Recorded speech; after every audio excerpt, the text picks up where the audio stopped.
gusta más a ti entrar en tu... Miércoles 15 de febrero. Hermanos, es un privilegio el poder compartir una vez más el mensaje de la bendita palabra de Dios. Estamos iniciando ya la segunda parte de este mes de febrero y como todos los días, la palabra de Dios siempre tiene mucho que enseñarnos, ¿verdad? Siempre viene para edificación de cada uno de nosotros. El evangelio para hoy está tomado de San Marcos, capítulo 8, versículos del 22 al 26.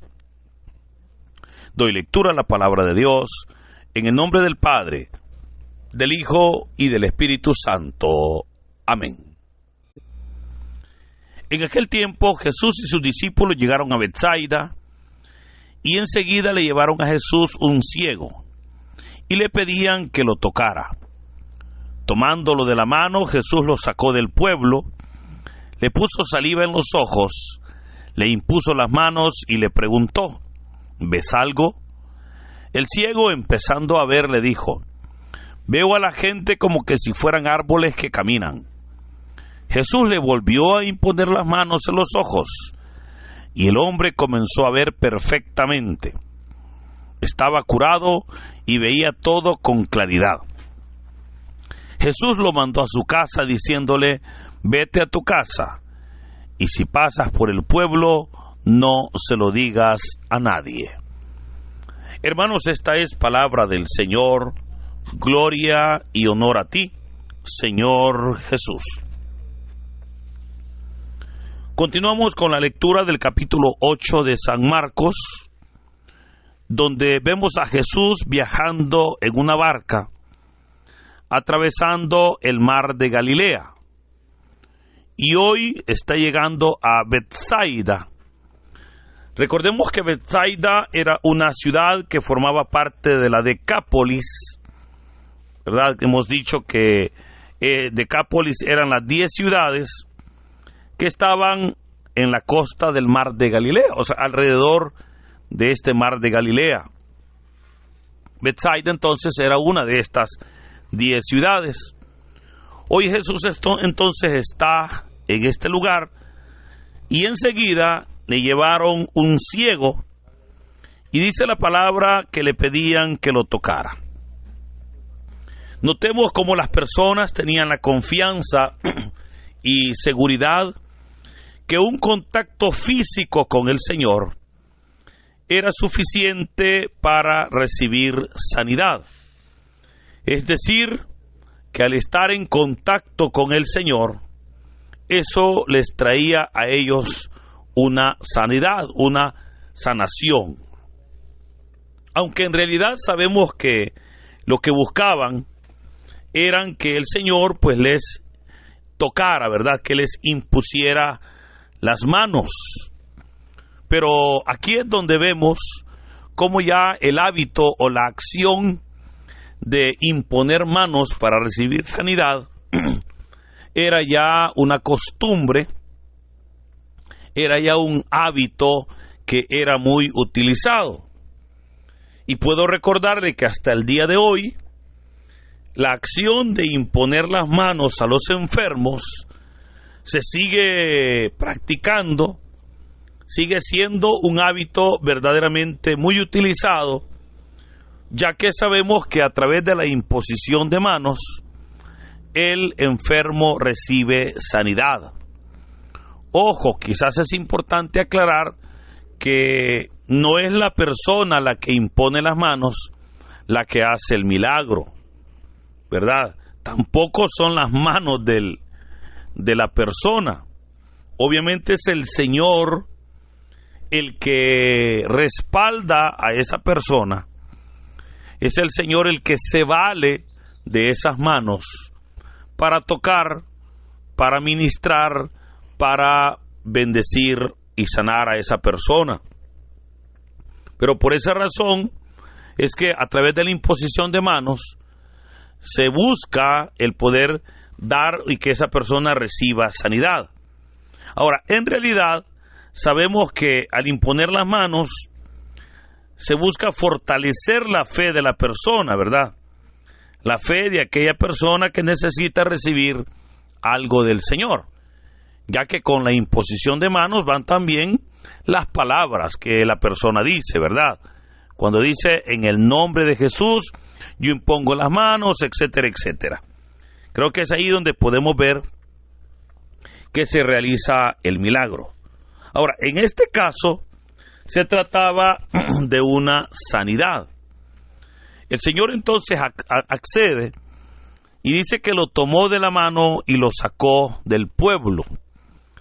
Nos llama la atención el por qué el Señor lo saca del pueblo, ¿verdad? Y es porque, así como lo hizo también con aquel hombre mudo, que cuando se lo llevan, él lo toma de la mano y lo aleja de la multitud para poder tener un trato con él, así ahora también lo saca del pueblo, pero lo hace, hermanos, para poder estar sin interrupción, ¿verdad? Y tener un trato personal con él de la mejor manera para poder hacer bien el milagro. Esto es importante porque hay momentos en que el Señor quiere tener un trato especial con nosotros. Hay momentos en que deberemos de estar a solas con Cristo. Hay momentos en los cuales son usted y el Señor, porque la relación es personal. Ahora, veamos cómo el Señor entonces, estando fuera del pueblo, le pone saliva. Dice la palabra que le puso saliva en los ojos. Ahora, aquí surge entonces una pregunta, ¿verdad? ¿Por qué el Señor coloca saliva en los ojos de este hombre?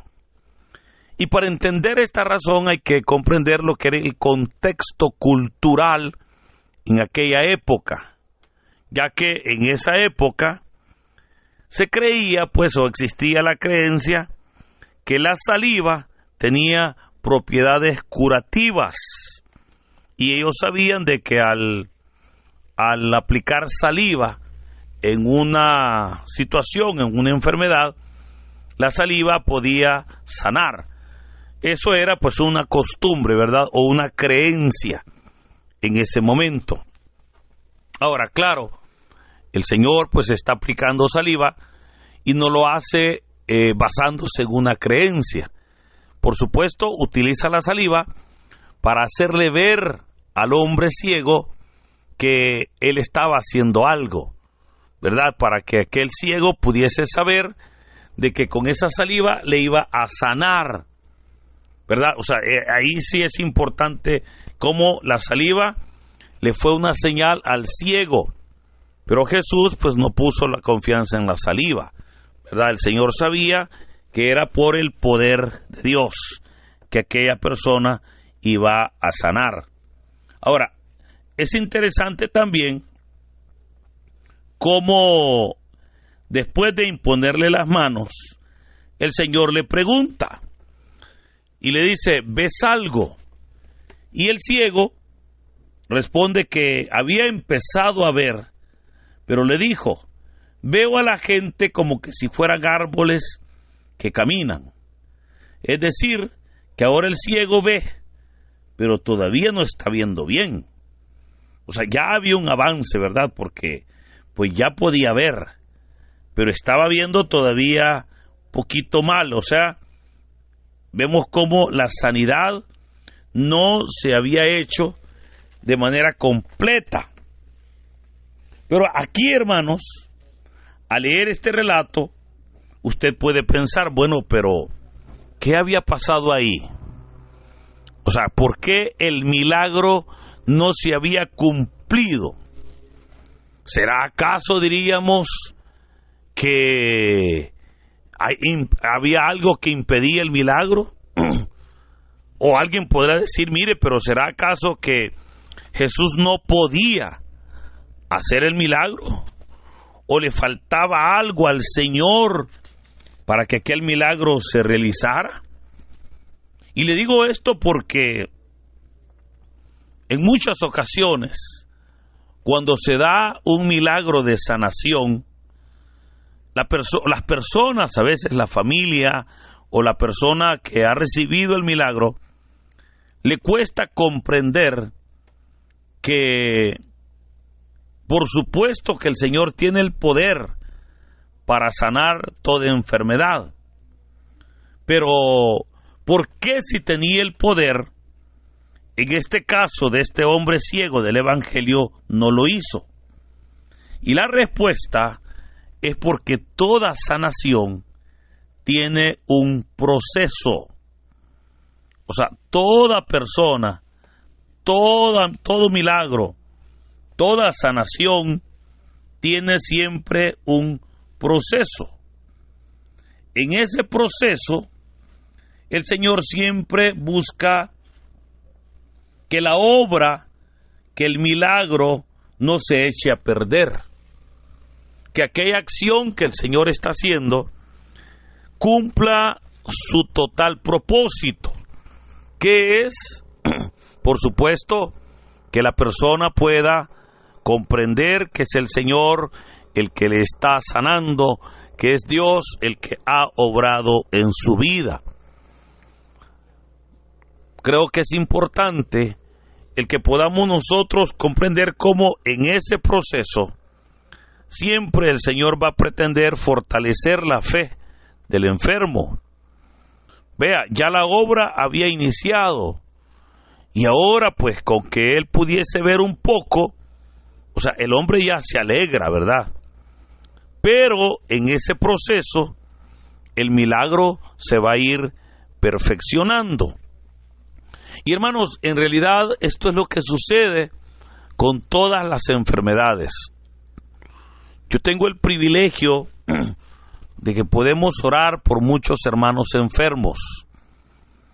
Y es aquí donde esta enseñanza es bien importante, porque no todas las personas sanan en un solo día. Hay muchas personas que efectivamente así sucede, ¿verdad? Se hace una oración por ellos y efectivamente ellos sanan y ellos pueden inmediatamente sentir el cambio, sentir la sanidad, sentir la respuesta de Dios. Y gloria a Dios por eso. Pero hay muchas o hay otras personas que cuando se hace una oración por ellos, ahí comienza un proceso, el cual muchas veces es largo, en otras ocasiones pues es más corto. Pero en ese proceso, el Señor lo que busca obviamente es ir obrando, ir sanando, no solamente la dolencia o la enfermedad, sino también ir sanando el alma, ir manifestando su misericordia, el que la persona que está enferma pues pueda darse cuenta que el Señor quiere sanar, pero que es Él el que debe de pedir, que la persona pueda darse cuenta que el Señor no solamente quiere sanarle la enfermedad física que pueda tener, sino que también quiere sanar su alma, quiere liberar su alma para que sea verdaderamente libre. O sea, hay tantos propósitos que el Señor busca cuando hace un milagro y cuando en ese milagro va un proceso. Ahora, cuando estamos pasando por ese proceso, dependerá de cuánto yo busco a Dios, porque alguien podrá decir, bueno, pero ¿de qué depende que ese proceso no sea tan largo? Depende, hermanos, de nuestra fe, depende de nuestra confianza en Dios, depende de nuestra oración, depende de nuestra entrega. Porque si yo en mi oración yo busco a Dios con un corazón contrito y humillado, fácilmente el Señor va a obrar, porque sabe que yo lo busco y que lo busco humillado ante su presencia. Pero si una persona llena de soberbia, llena de orgullo, no quiere humillarse ante Dios y en lugar de humillarse, sino que se vuelve orgulloso, altivo, prepotente, etcétera, esa persona va a pasar un proceso más largo, porque el Señor no solamente deberá sanar la enfermedad por la cual se está pidiendo oración, sino que también va a sanar ese corazón que está lleno de soberbia, que está lleno de orgullo, que está lleno de altivez. Por eso es importante cuando nosotros en nuestro clamor abrimos el corazón, y es ahí donde el Señor se va a glorificar. Volviendo al texto, se nos dice que el Señor pues le impuso las manos de nuevo, y el hombre comenzó a ver perfectamente bien. Estaba curado y veía todo con claridad. Así es, hermanos, como Dios actúa en las personas cuando en verdad tenemos un corazón dócil, cuando tenemos verdaderamente un corazón contrito y humillado ante su presencia. Esto nos muestra que el cuidado del Señor, ¿verdad?, es un cuidado personal a cada uno de nosotros. Esto nos enseña que el Señor no nos trata como merecen nuestras culpas, nos trata con misericordia, y que Él siempre nos va a llevar paso a paso. Él no nos va a pedir que corramos, si apenas lo que podemos hacer es gatear. Él no nos va a pedir que saltemos, si apenas estamos dando pasitos. Por eso es que es importante que en nosotros haya esa entrega, ¿verdad? Es importante que en nosotros haya esa respuesta de Dios. Ahora, así, hermanos, puedo recordarles que hoy en día Dios puede sanar de manera inmediata una enfermedad, pero también es Dios el que permite que se pase ese proceso, para que en ese proceso el milagro no se eche a perder, sino que la persona esté consciente que fue Dios el que le sanó, y que ahora en agradecimiento pueda servir y glorificar su nombre. Eso es lo que el Señor busca. Eso es lo que el Señor siempre pretende. Y nosotros, hermanos, debemos de estar verdaderamente gozosos, porque en ese proceso Dios va a ir obrando, va a ir glorificándose, va a ir verdaderamente derramando su gloria. Así ahora entonces, creo que es importante el que podamos nosotros orar por los enfermos, el que podamos pedirle al Señor misericordia, para que toda dolencia y toda enfermedad pueda desaparecer de nuestras vidas, pero también para que en ese proceso que el Señor está llevando, podamos sanar no solamente de nuestro cuerpo, sino también de nuestra alma. Recuerde, hermanos, el Señor no solamente sana el cuerpo, Él sana el alma. Para nosotros, a veces nos preocupan más los dolores del cuerpo, pero sabemos que debemos de ser sanados integralmente, porque para nuestro Dios ese es el objetivo. Hermanos, que en este hermoso día Dios pueda sanar toda enfermedad y dolencia.